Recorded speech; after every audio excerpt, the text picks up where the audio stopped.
Joining us now is OjyOkpe with stories trending around the world. Hello, Jinex. Good morning. Thank you know God today is my favorite day of the week. Good morning, Ayo. How are you? I'm good. Yeah, Yesterday we were already celebrating Friday. We're missing Rufai today, though. But you know what's trending? The biggest trending story is Donald Trump's conviction. On Thursday, he became the first former U.S. president to be convicted of felony crimes. While in a historic verdict, he was found guilty on 34 counts of falsifying business records in a scheme to illegally influence the 2016 election through hush money payments to a porn actor, Stormy Daniels, who he had an affair with.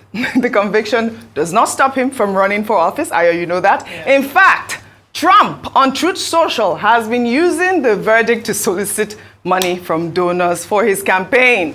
The Biden campaign has, however, continued to mobilize their supporters. They say that there is only one way to keep Trump out of the Oval Office, and that is through the ballot box.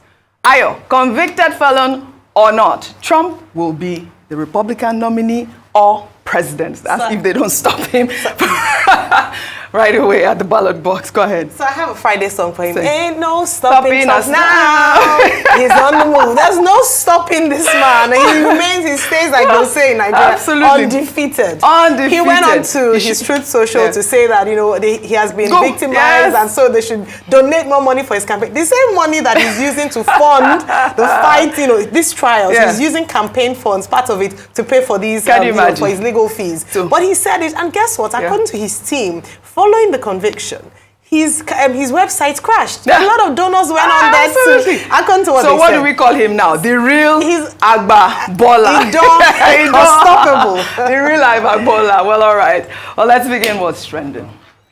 On May 30th, 1967, former governor of the Eastern Region, the late Chukwuemeka Ojukwu, declared secession of Biafra Republic from Nigeria.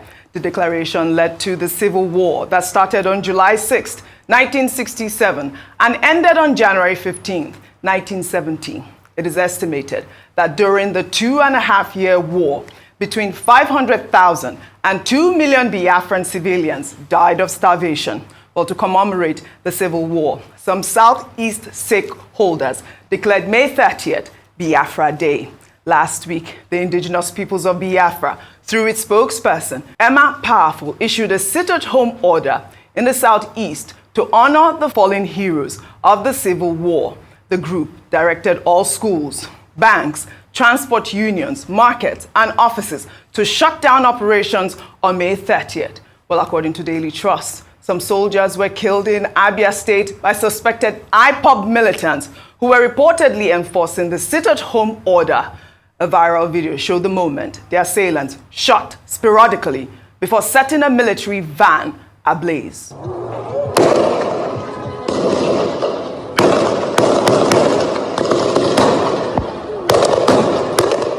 Look at it now. Look at soldiers running. This is what is happening live now. Obikaba Junction. Look at the unknown gunmen just attacked the military.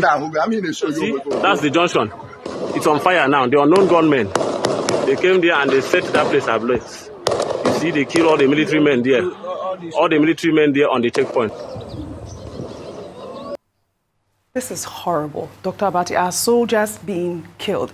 Well, I reached out to the defense headquarters, and Edward Buba gave me a statement, and I'll read some of them in part. He actually said that their troops were killed by terrorists of IPOB and ESN. He wrote, the troops deployed to enforce peace in the area and protect the citizens were mass attacked by the terrorists. The attack sadly took the lives of 5 personnel of the armed forces killed in action.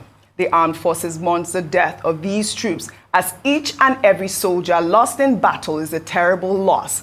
Meanwhile, investigations are ongoing concerning the attack. Accordingly, it is absolutely imperative that the military retaliate against this dastardly act against troops. The military will be fierce in its response. We will bring overwhelming military pressure on the group to ensure their total defeat. He added that 6 civilians were killed in the crossfire. This is insane, really. But in the meantime, President General of the Ohanaeze Ndigbo, Emmanuel Iwanyanwu, has denounced the killing of security personnel in the southeast. He spoke with journalists on Thursday. Nwanyanwu stated that the leader of the indigenous peoples of Biafra, Nnamdi Kanu, has also condemned the killings in the southeast and the sit-at-home order by the indigenous peoples of Biafra. IPOB is the only group that wrote against me. Nnamdi Kanu is not with them. And you see, we have got in the east today people telling people not to go work on still at home on Monday. There is no one today. People should not go to school. Even I hear that soldiers have been killed. The truth about it, I discussed with Nnamdi Kanu. He is very sad and very bitter about it. And Igbos are not happy. And he has said it. Nnamdi Kanu sometime last year said it, that he is not part of these people who are forcing Igbos to sit at home. Did he say it today? He said it to me again. Today? Yes, he said it to me. That is not part of it.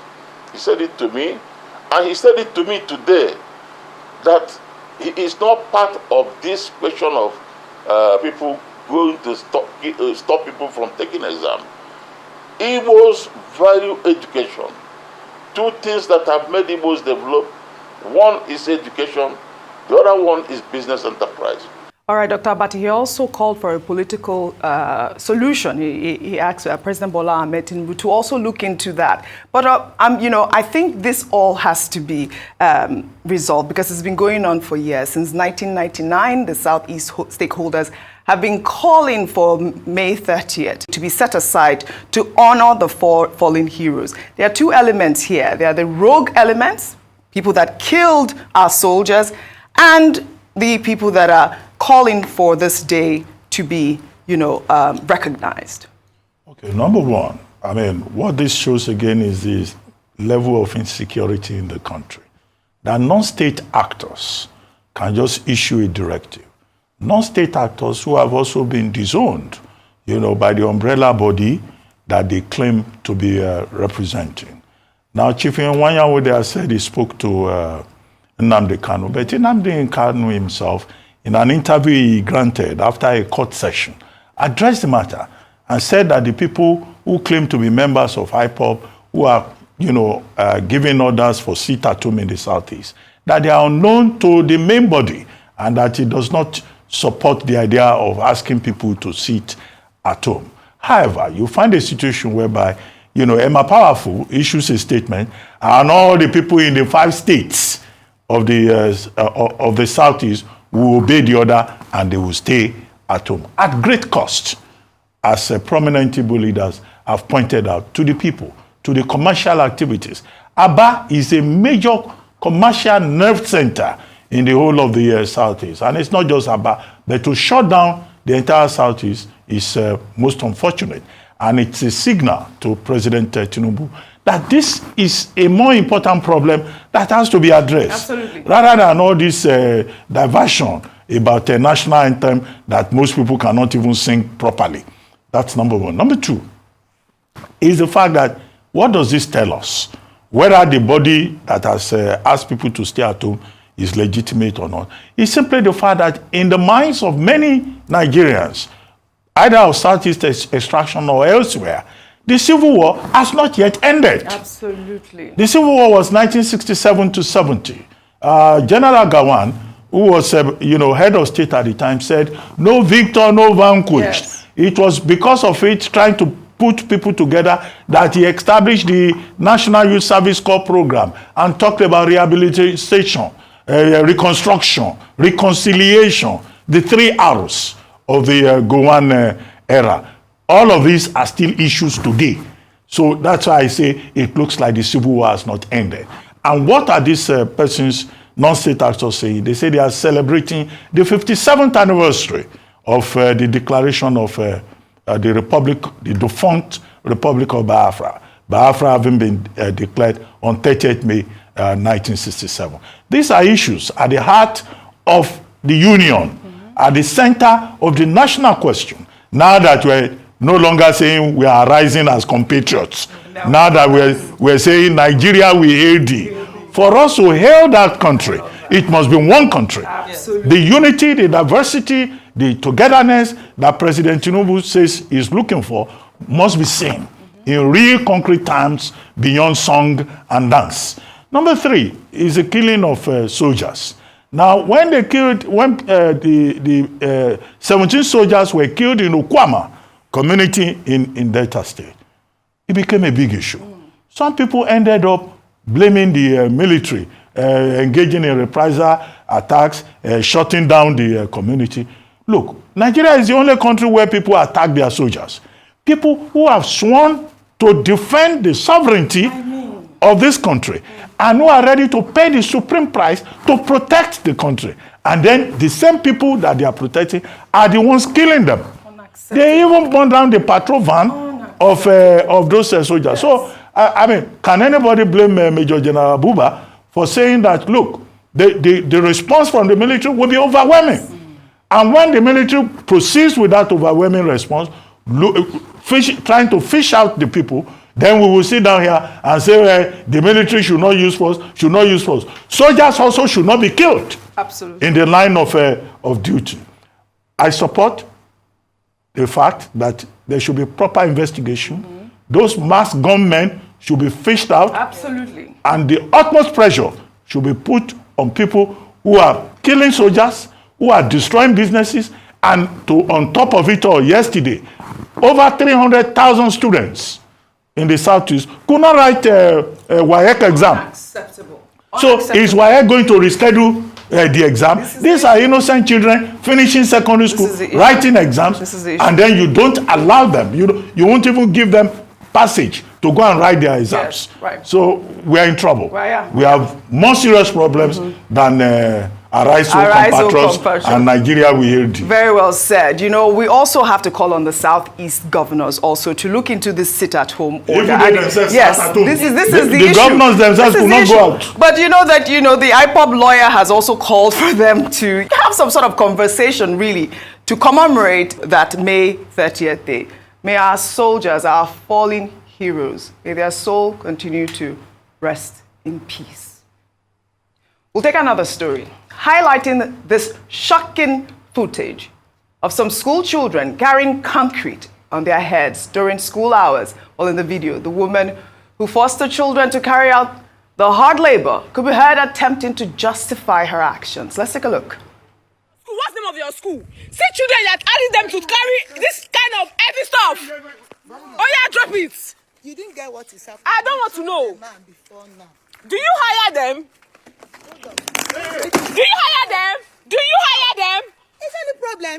There's problem. These small children. No, it's not heavy. I don't know the one putting it on. It's not heavy. This is not heavy. Drop it. See, we should go back to your school. Or else, I'm calling police on you. Call them. What's the matter?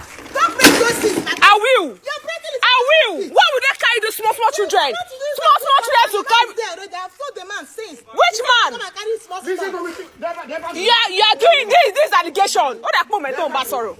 See what you are doing. They should carry. See, look what they are doing. Look what they are doing. You can't even hire. This is a private school. If you are a private school.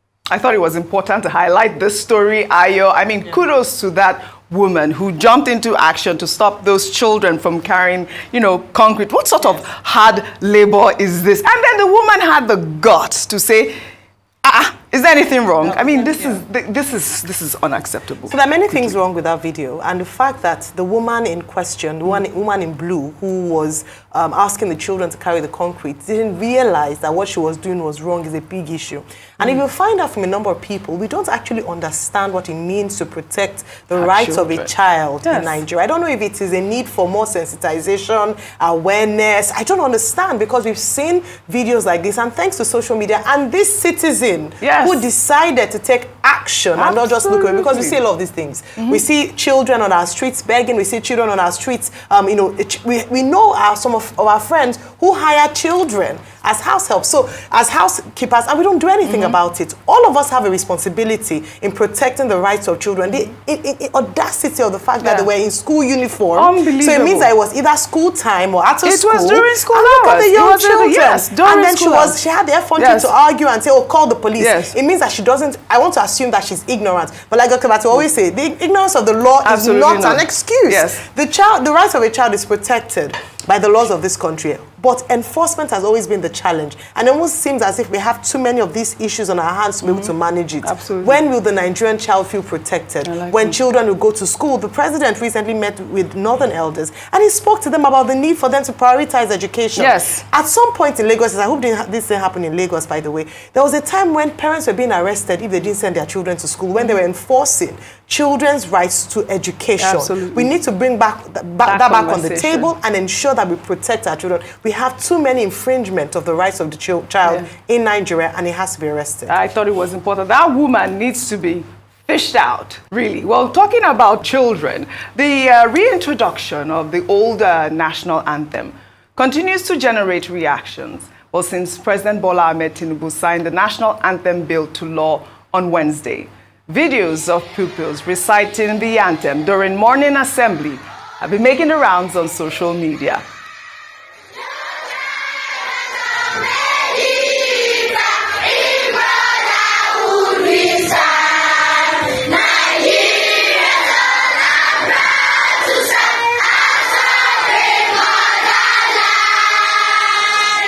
Well, reciting the anthem has not only been popular in Nigerian schools, even the governor of Osun State, Ademola Adeleke, has attempted to recite the anthem, as we'll see in this video that has now gone viral. Nigeria, we hate our own native. No tribe at all, medieval. In brotherhood we stand. We are proud to serve the sovereign motherland.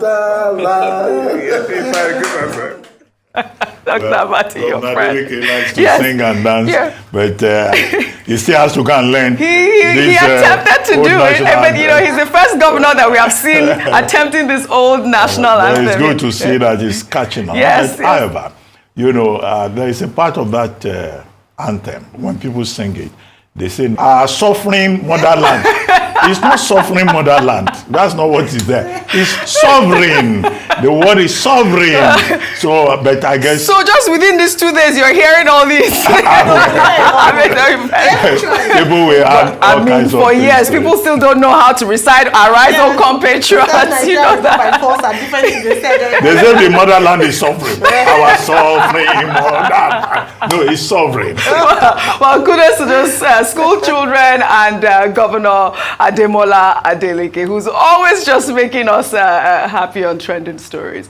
Well, let's head over to Kenya now, where the country's president, William Ruto, has debunked claims that he spent over $1.5 million to charter a private plane to the United States, stating that the plane he used only cost about $73,000. The president stated this at a national prayer breakfast event in Nairobi on Thursday, adding that some friends of the country offered the plane at that price when he had opted to use the national airline to save money.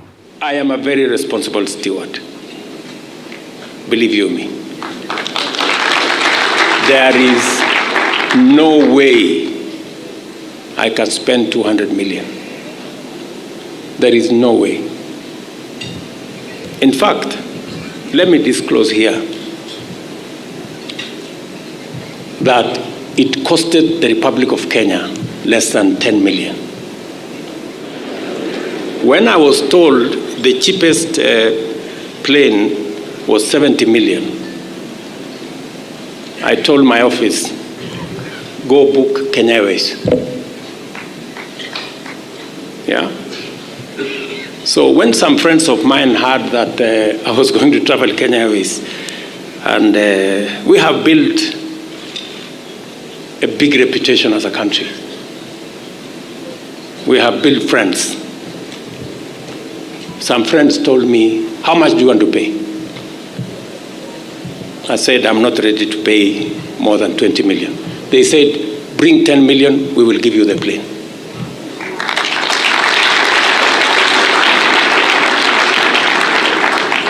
Look at me, Kenyans.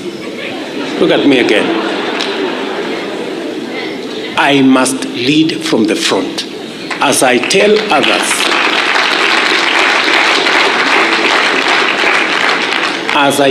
others to tighten up their belt, mine must be where to begin. Really proud of William Ruto there. Powerful speech, Dr. Abati. I'm glad he's debunked the story. Okay. Yeah, President Ruto has clarified this, saying that, look, it was just 10 million shillings, which would be about 60,000 pounds, about $73,000.